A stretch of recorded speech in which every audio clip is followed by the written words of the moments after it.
Ya, jadi yang sebenarnya sama aja, cuma hanya perbedaan di kuota.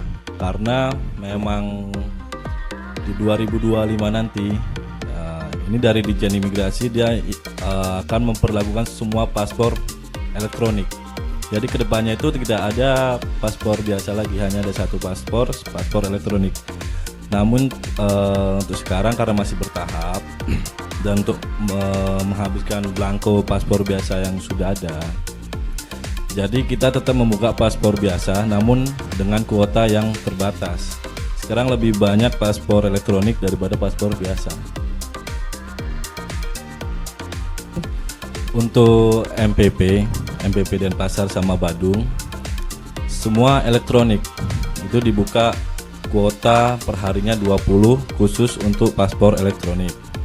Untuk yang di kantor imigrasinya sendiri itu total ada 110, di mana ada 90 paspor elektronik dan hanya 20 paspor biasa.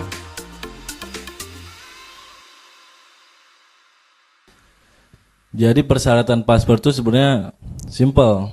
Kalau semua datanya valid tuh persyaratan paspor itu sangat sederhana. Jadi persyaratan untuk paspor baru nada itu cuma ada 3, itu KTP, ektp, KK sama akte. Kadang mungkin teman-teman dalam mengurus paspor itu ada banyak kendala, mungkin mengira dipersulit, itu sebenarnya karena banyak data yang tidak valid, sehingga kita memerlukan data tambahan seperti ijazah, seperti buku nikah dan lain sebagainya. Untuk penggantian paspor atau orang sudah pernah punya paspor, persyaratannya hanya paspor lama dan KTP saja.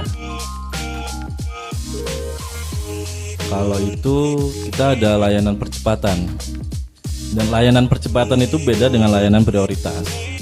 Kadang orang masih salah nangkep. Jadi layanan percepatan itu kita mengurus paspor 1 hari jadi, tapi banyak juga yang berpikir kalau sehari jadi kenapa harus ada yang 4 hari sampai beda-beda. Jadi gini, paspor percepatan itu kuotanya memang di khusus, saya tidak tahu di kantor imigrasi lain, cuma untuk di Denpasar kita layanan percepatan sampai jam 11 itu kuota tidak terbatas sampai jam 11. Hanya saja mungkin kebanyakan orang pada mengira kok hanya sampai jam 11, karena memang kita ngejar buat sore langsung jadi memang kita tidak ngasih batas, tapi jam 11 sudah selesai, nggak bisa daftar lagi gitu. Layanan prioritas, karena layanan prioritas itu layanan khusus bagi teman-teman yang mau ngurus paspor, seperti lansia di atas 60 tahun, bayi, ibu hamil, dan orang yang sakit gitu. Nah, untuk layanan prioritas apakah ada batasnya, jam atau kuotanya? Jadi bedanya layanan percepatan sama prioritas dalam segi kuota dan waktu, yang membedakan itu selain tadi beberapa kriteria, dari segi kuota ini tidak terbatas dan waktunya juga tidak terbatas, sampai sore bisa. Jadi kita layanan percepatan bebas waktu, bebas kuota gitu. Oke, buat teman-teman yang masih bingung buat daftar permohonan melalui M-Paspor, antrian M-Paspor. Jadi yang pertama kita download dulu, bisa di zoom. Kita download aplikasi M-Paspor di Play Store atau Google Play. M-Paspor, kelihatan nggak? Ya. Nah, kita buat pengajuan permohonan. Kita klik. Nah, di sini ada pengajuan permohonan, ada 2, permohonan reguler dan paspor percepatan. Kita pilih reguler. Kita pilih dewasa atau anak-anak, mungkin dewasa kita pilih. Nah, di sini kita pilih lokasi. Lokasi yang kita pakai, ya sinyal. Oke, di sini muncul kantor Imigrasi Denpasar. Kita pilih. Nah, di sini ada jenis paspor biasa dan elektronik. Kita pilih mungkin elektronik. Kita lanjutkan. Nah, setelah ini kita akan mengisi berkas-berkas untuk verifikasi, yaitu seperti KTP, KK, dan akta. Ini karena ini tadi saya sudah ngajuin, kita klik aja. Nanti bentuknya dia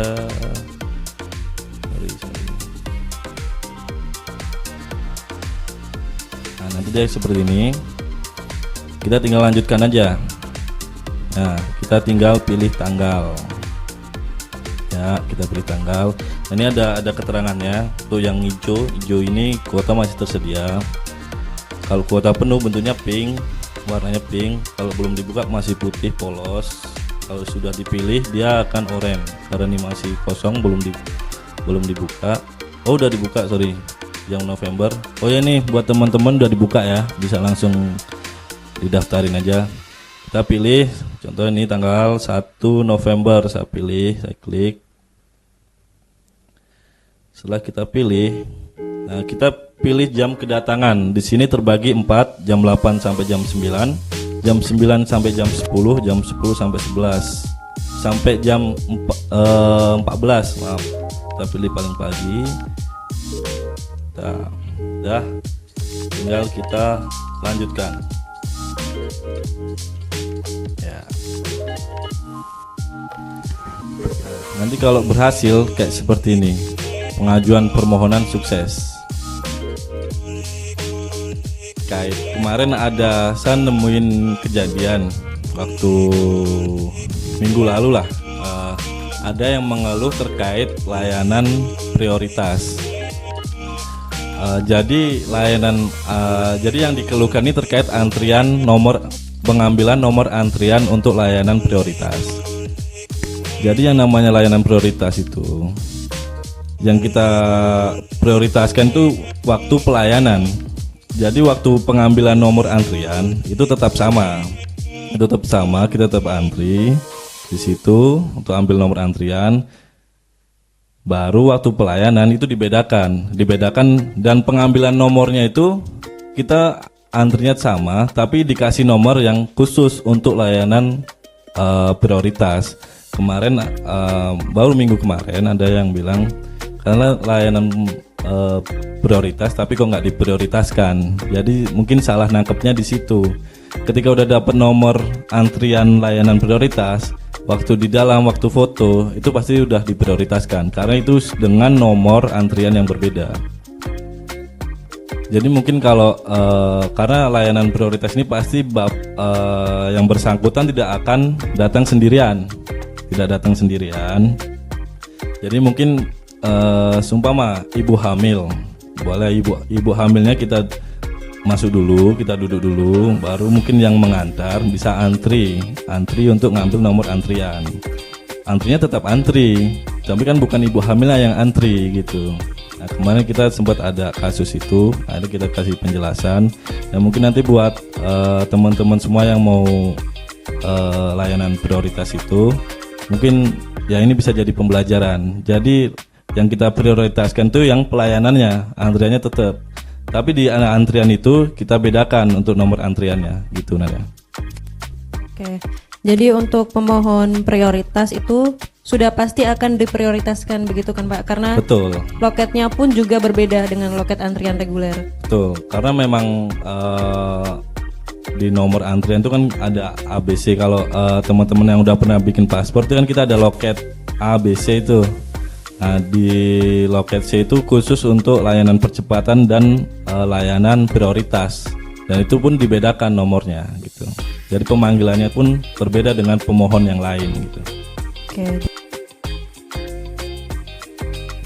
Sekarang paspor 10 tahun untuk orang dewasa yang 7 dalam artian 17 tahun ke atas itu paspor sudah 10 tahun. Tapi ada satu kebijakan di mana anak-anak atau yang belum punya KTP itu masih bisa diberi 5 tahun gitu. Jadi untuk masa berlaku e-paspor dan paspor biasa berarti masih sama ya Pak? 5 tahun untuk di bawah 17 tahun dan untuk yang dewasa 10 tahun. 10 tahun, ya. Oke. Untuk semeton yang mau ganti dari paspor biasa ke paspor elektronik, bisa pilih habis berlaku atau halaman paspor penuh. Daftarnya tetap melalui m-paspor ya. Nah, jadi di awal pendaftaran pilihannya pendaftaran permohonan paspor reguler. Jangan pilih yang permohonan paspor percepatan. Kalau semeton ingin mengajukan permohonan percepatan, bisa langsung datang ke kantor imigrasi secara walk-in, jadi tidak perlu daftar melalui m-paspor. Terus, jangan lupa setelah semeton berhasil mendaftar m-paspor, nanti status di m-paspornya akan berubah dan warna permohonannya jadi warna hijau. Semeton scroll ke bawah, nanti akan ada pilihan untuk mendownload bukti pendaftaran. Nah, bukti pendaftaran itu wajib di-print dan dibawa ke kantor imigrasi di tanggal kedatangan untuk ditunjukkan ke bagian customer service. Kita nggak ada perpanjangan paspor, adanya penggantian paspor. Jadi persyaratannya yang tadi sudah dijelaskan, persyaratan untuk penggantian paspor yaitu bawa paspor lamanya dan KTP. Itu aja, 2, paspor lama dan KTP. Tapi tetap lewat m-paspor. Oke, gitu ya semeton. Jadi walaupun sudah memiliki paspor 10 tahun yang lalu atau 20 tahun yang lalu, tetap melakukan penggantian paspor. Jangan bikin paspor baru ya, karena nanti akan ada duplikasi. Jadi nanti malahan uang yang dibayarkan itu akan hangus karena jadinya salah jenis permohonan. Harus diisi sesuai dengan tujuan teman bikin paspor apa. Jadi gitu ya semeton. Kalau semeton memang tidak punya tujuan membuat paspor itu untuk apa, sebaiknya tidak usah buat paspor dulu. Karena paspor itu harus dijaga. Jika paspor rusak atau hilang, semeton akan kena denda. Jadi kalau semeton memutuskan untuk mengajukan permohonan paspor, pastikan dulu tujuannya untuk apa dan kemana. Seperti itu. Nah,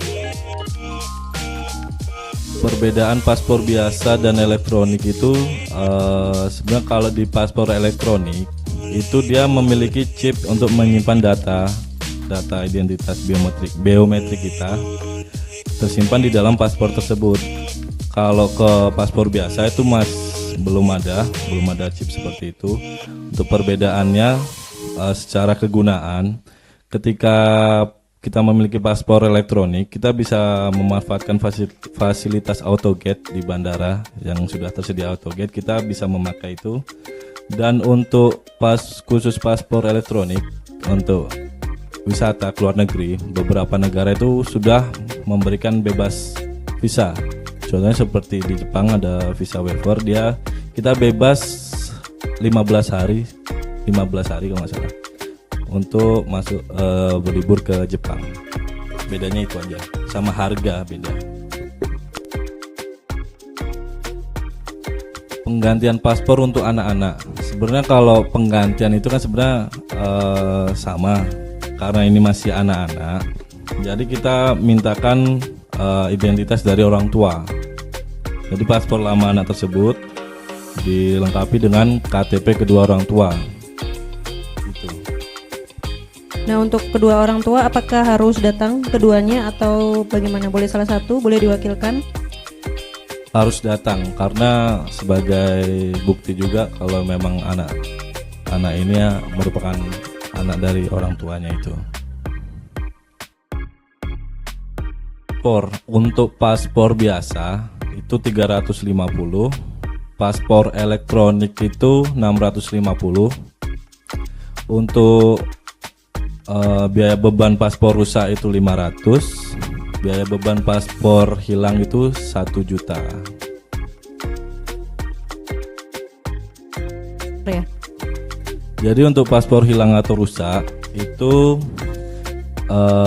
nanti ada proses BAP terkait hilang atau rusak tersebut. Untuk hilang kita mintakan surat kehilangan polisi, nanti dibawa ke seksi Posgakim, di situ dilakukan BAP. Baru dari situ kita dapat jadwal untuk foto. Jadi nggak perlu lewat M-Paspor.